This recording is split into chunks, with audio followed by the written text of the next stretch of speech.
ബീഹാറിൽ ചരിത്ര ഭൂരിപക്ഷത്തോടെ വിജയിച്ച എൻ.ഡി.എ സഖ്യത്തിൽ ഇപ്പോൾ ചെറിയ രീതിയിൽ പൊട്ടിത്തെറികൾ കണ്ടു തുടങ്ങുന്നു. സ്പീക്കർ സ്ഥാനത്തിനായാണ് ബി.ജെ.പിയും ജെ.ഡി.യുവും തമ്മിൽ പോരു തുടങ്ങിയിരിക്കുന്നത്. സത്യപ്രതിജ്ഞ ചെയ്ത് അധികാരത്തിൽ ചേരുന്നതിനു മുന്നേ പോരു തുടങ്ങിയാൽ ഭരണ സംവിധാനം എങ്ങനെ മുന്നോട്ട് പോകുമെന്ന് കണ്ടു തന്നെ അറിയണം. കഴിഞ്ഞ നിയമസഭയിൽ ബി.ജെ.പി നേതാവ് നന്ദ് കിഷോർ യാദവ് ആയിരുന്നു സ്പീക്കർ സ്ഥാനം വഹിച്ചിരുന്നത്. അതേസമയം ജെ.ഡി.യുവിന്റെ നരേന്ദ്ര നാരായൺ യാദവ് ഡെപ്യൂട്ടി സ്പീക്കറുമായിരുന്നു. എന്നാൽ ഇത്തവണയും എന്തു വില കൊടുത്തും സ്പീക്കർ സ്ഥാനം സ്വന്തമാക്കാനാണ് ബി.ജെ.പിയുടെ നീക്കം.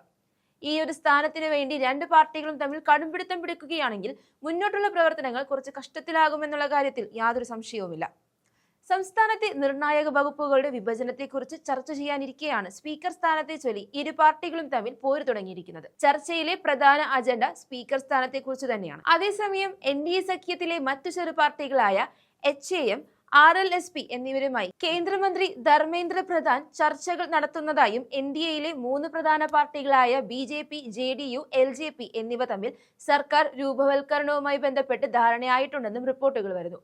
243 അംഗ നിയമസഭയിൽ 202 സീറ്റുകൾ നേടിയാണ് ബീഹാറിൽ എൻ.ഡി.എ സർക്കാർ രൂപവൽക്കരണത്തിനൊരുങ്ങുന്നത്.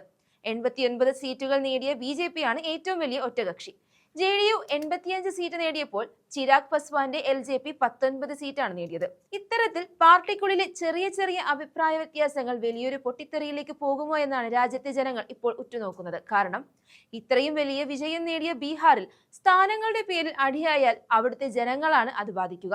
ഒരു തരത്തിലും പ്രധാനപ്പെട്ട അധികാര സ്ഥാനങ്ങൾ വിട്ടുകൊടുക്കാത്ത ഒരു പാർട്ടിയാണ് ബി.ജെ.പി എന്ന് ഈ ഒരു തർക്കത്തിലൂടെ നമുക്ക് മനസ്സിലാക്കാവുന്നതേ ഉള്ളൂ.